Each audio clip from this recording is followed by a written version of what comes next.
In 1998, John Northwood was casually walking to his car in a parking garage after a business meeting. But before he can unlock the door and get in, Doug, another business meeting attendee, comes up to him and says, "Hey man, I really hate to bug you, but can you just drive me around the block a few times?" John says, "Why do you need me to drive you around the block?" Doug, obviously shaken up, says, "There's a group of weird kids hanging around my car.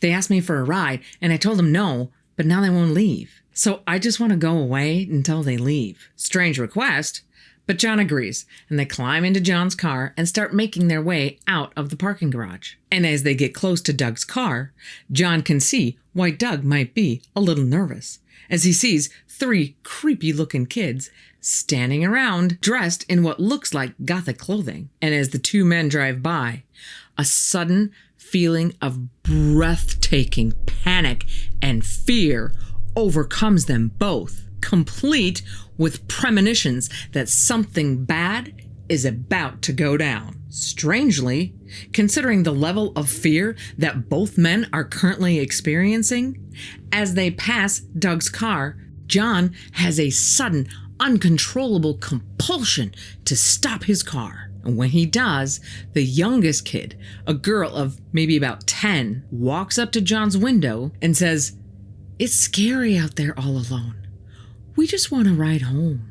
That's when John and Doug see that the kids have solid black pools for eyes, a sight jarring enough to snap John out of the trance that he didn't even know he was in. And as his thoughts come crashing back to him, he puts the car in reverse, stomps on the gas, sending the car squealing backwards. And the kids give chase. John turns the car back around and speeds around the parking garage circle until he eventually makes it back down to the first floor, where one of the kids is waiting for them. John and Doug exchange a mutual WTF glance, as there is no way that kid should have been able to beat their car to the bottom. But they keep driving, race right past the kid, and exit the parking ramp. And when they do, the oppressive, all-consuming sense of dread that they felt subsided. And the 2 men just drive around for a while, until they finally summon up the courage to go back and see if the coast is clear. It is. And taking a deep breath, Doug gets out of the car, thanks John, hurries and gets into his car, eager to end this day. John backs his car up a little bit so that Doug can get out of his space. Doug backs up out of his space and heads toward the exit with John right behind him. And as he's about to pull out onto the street, John feels that same crushing feeling of looming disaster hit him again. And John watches as Doug pulls out into the street, rushes through a yellow light, and gets hit by a speeding truck, killing him instantly. And John, his head spinning, unable to wrap his mind over what just happened, starts looking around for someone to help. And there, not far off, hiding in the shadows, having witnessed that entire gruesome scene, are the 3 black-eyed children.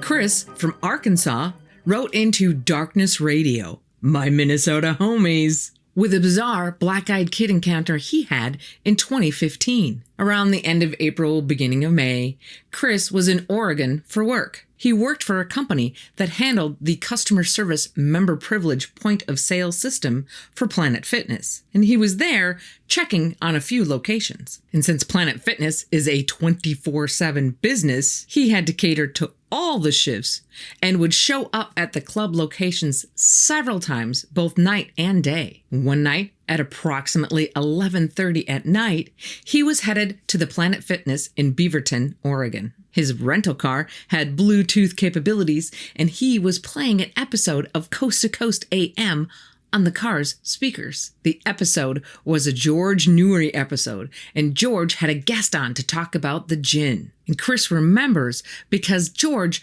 brought up the idea of black-eyed kids to the guest, who said she thought that was gin related. Looking back, that was a serious coincidence, because what happened when he arrived at the club chilled him to the core.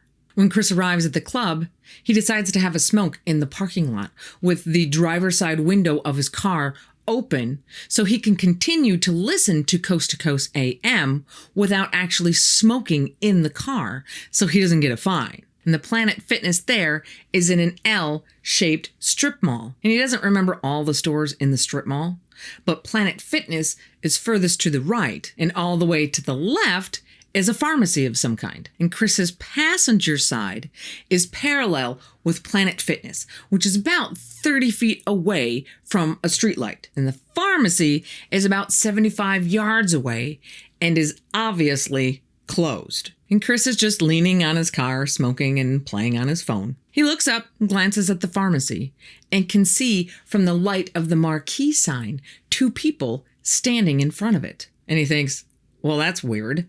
Why would these people be standing outside an obviously closed pharmacy at almost midnight? But the thought is fleeting, and Chris is once again head down, Facebooking on his phone. After a few seconds, he looks up again, and he notices that the 2 people that he can now tell are kids or teenagers are about 20% closer, and it strikes him as odd.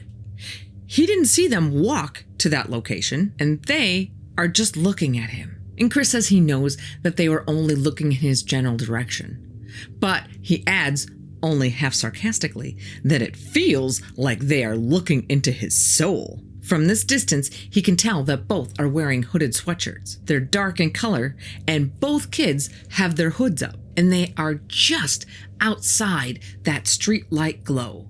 Light, but not enough to see any real details. And maybe this should have raised some flags, but once again, Chris's head goes back to his phone. And around this time, George is talking to his guest about evil spirit attachment in items from the Middle East that servicemen had brought back home with them. And Chris glances back up, and the kids are now 25 or 30 feet away from him. They are once again outside of the direct streetlight glow, but this time he can see them much clearer. This time, their heads are aimed down. He can't see their faces, but he can make out their clothes. One has an olive drab green hooded sweatshirts with no markings and no insignias. The hoodie is up over the top of what appears to be a gray baseball hat with, again,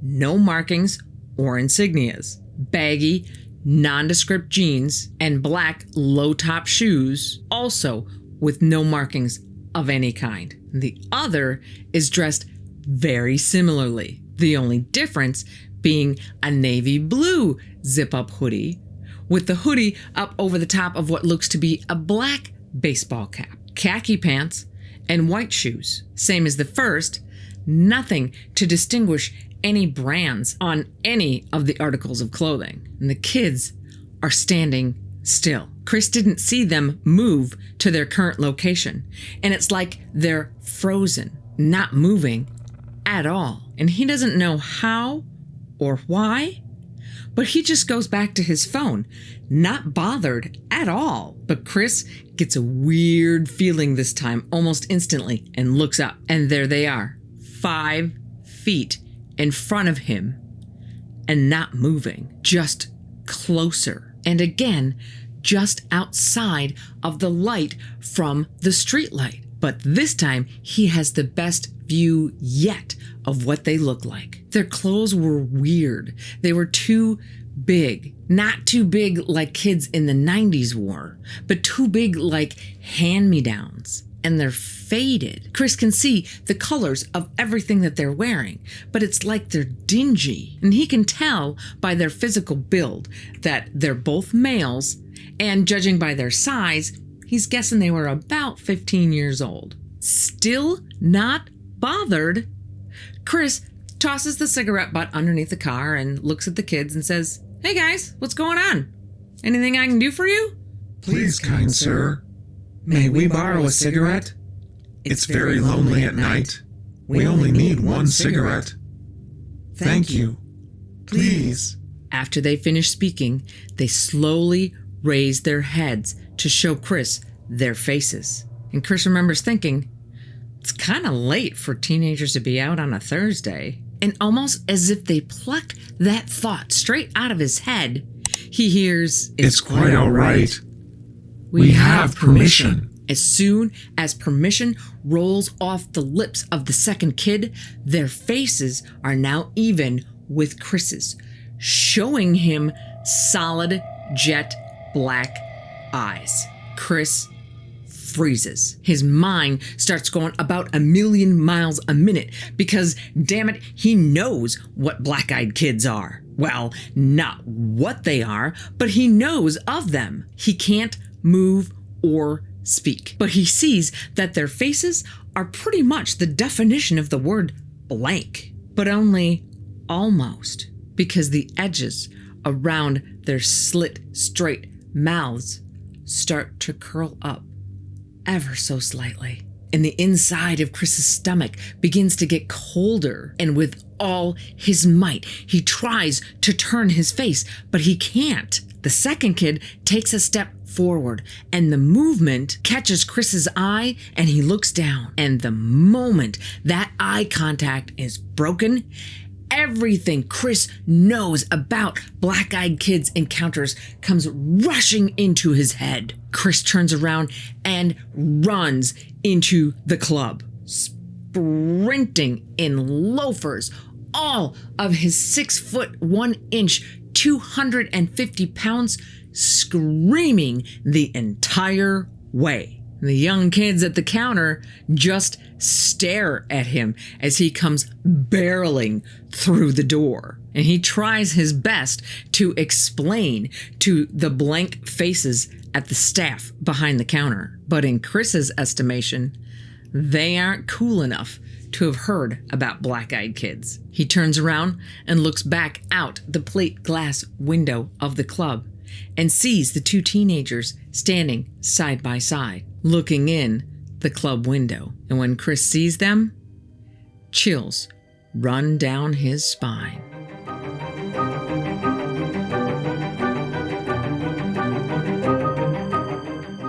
This story comes from Reddit user Sarah Beth 11, and Sarah Beth says that she is by no means a writer, just a domestic engineer living in North Texas. And she also states that she does not believe in the paranormal. Not ghosts, not demons, not aliens, none of it. However, the event that happened to her on Halloween of 2013 has left her scratching her head ever since. This was her first and last post on Reddit, and she says she had never heard of the black-eyed kids until the day before she shared her story when she told her best friend about the incident. And her friend, an avid reader of No Sleep Stories, told Sarah Beth, "If you don't post this, I will." Now, according to Sarah Beth, that night had been a pretty slow trick-or-treat night for her neighborhood, which is pretty odd. They usually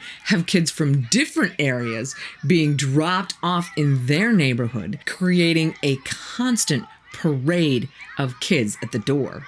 But oddly, that night they had no more than 8 or 10 groups of kids all night. And around 9:30, she and her husband are in the family room watching one of those ghost shows that are based on actual events. And while she and her husband both discount the paranormal stuff, they do love a good ghost story. And it's Halloween, right? Sarah Beth and her husband hadn't had any activity at their door in over a half an hour. So they decided it's time to get up and turn off the porch light and let their dog Chloe out of her crate. Chloe is an American bulldog, and she's very docile. They only put her in her crate because they were afraid that Chloe would try to get out and play with all of the kids. And Sarah Beth didn't feel like chasing her down the street. And they didn't want her to scare any of the kids because she can look a little intimidating for the younger kids. So Sarah Beth gets up, turns the outside light off, lets Chloe out of her crate, who follows Sarah Beth back to the couch and lays at her feet. And it was getting close to 10 p.m. when her husband says, "You know what?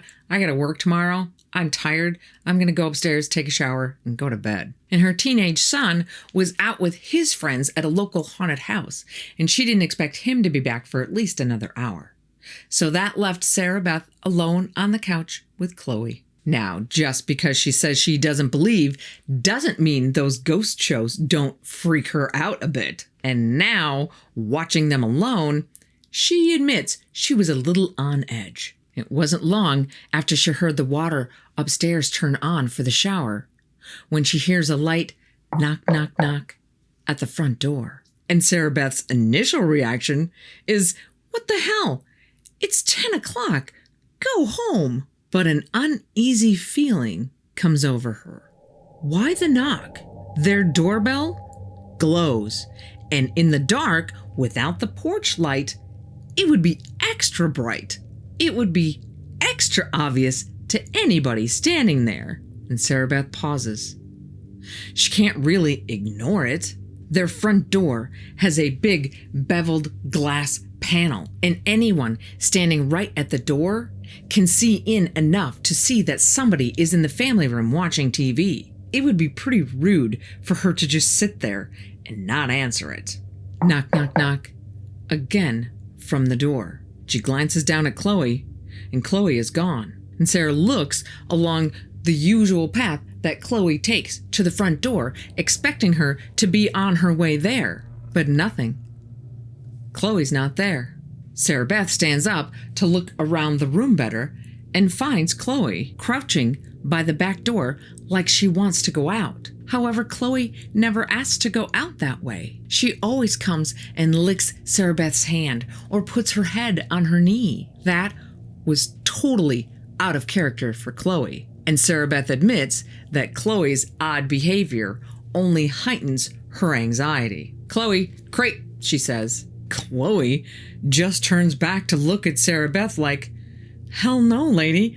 I ain't moving." And Sarah Beth yells up to her husband, but she knows if he's already stepped into the shower, there is no way he's going to hear her. Knock, knock, knock. Again. About that same time, a car drives down the street and casts just enough light onto the door that Sarah Beth can see the silhouette of two young children on the other side of the glass. She instantly feels relief. It's just some kids. Probably a couple of neighbors who are on their way back home for trick-or-treating and just want to stop and show Sarah Beth their costumes. And she heads to the door and looks back to make sure that Chloe isn't following her. What a great watchdog, she thinks to herself as Chloe just sits there, not moving any closer to the door. And Sarah Beth turns on the porch light when she gets to the door, and sure enough, she can see through the glass that it's two pretty young kids. And she thinks, it's a little late for such young kids, and wonders about what kind of parents would let their kids roam the streets this late at night. And she opens the door, but only wide enough to where she can block Chloe's escape should she decide to get brave. So only a couple of feet. And what strikes Sarah Beth immediately as odd is that the kids aren't wearing any costumes, just their normal street clothes. Also, no customary trick-or-treat either. And Sarah Beth starts to feel very uneasy again. Standing at the door are a boy and a girl. The girl to Sarah's left is older, about 11 or 12. And she can tell the girl is blonde, but she can't make out any distinct features because of the way that the porch lights are hung. Most of the light falls behind them. And Sarah Beth had not opened the door wide enough for any of the inside light to fall directly on them either. But she can tell that the boy is younger, probably a foot shorter, maybe 8 or 9 years old, and looks to have light brown hair. The girl very politely speaks up. "Ma'am, can we come inside to use your phone to call our mom?" As the girl speaks, something in the pit of Sarah Beth's stomach is telling her something is wrong. What kid, even at that age, doesn't have a cell phone of their own these days? She can't remember the last time anybody asked to use her home phone. Hun? Don't you have a phone of your own that you can call your mom on? And both kids turn and look at one another like they're about to say something.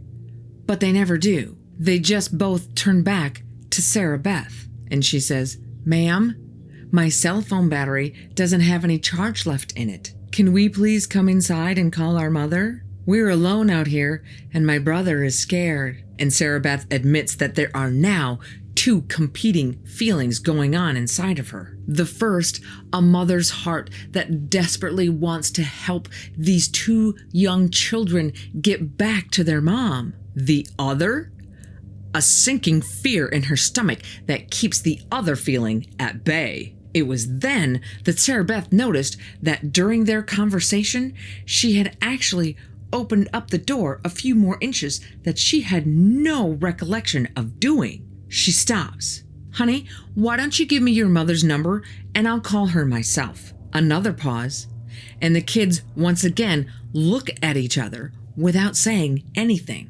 And after a moment, they both turn back to Sarah Beth, and the girl says, "Ma'am, my little brother needs to use your bathroom.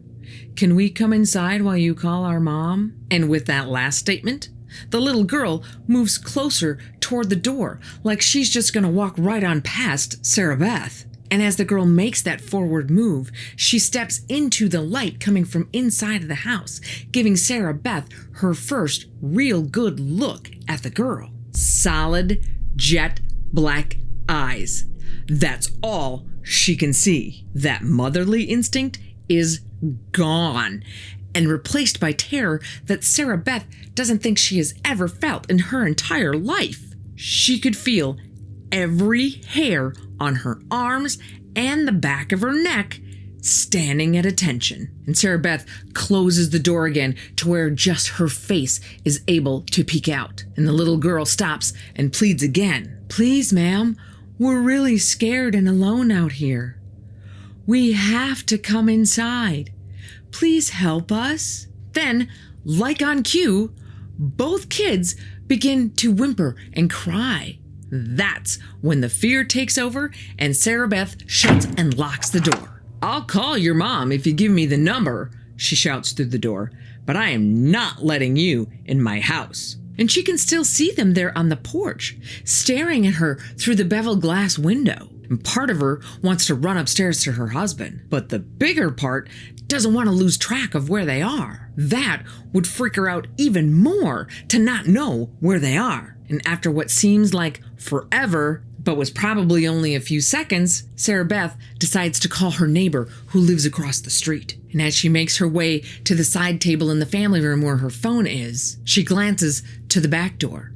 Chloe is nowhere to be found. They later find her in the guest bedroom under the bed. And when Sarah gets her phone and starts looking through for the contact information for her neighbor, the kids step away from the window and begin to walk towards the street. And with her phone in hand, her finger poised to hit the button to call the neighbor, Sarah Beth walks closer to the window to see if she can see where the kids went. And once she's close enough to the glass, she can see out enough to make out people's shapes, but she can't see much detail. Of course, standing that close to the door makes it pretty obvious for anybody outside to see that someone is standing right at the door. But right now, Sarah Beth doesn't really care if these kids know she's watching them. From the door, Sarah Beth can see that the kids are standing at the street lamp nearest to her house, staring at her. And only after she hits the button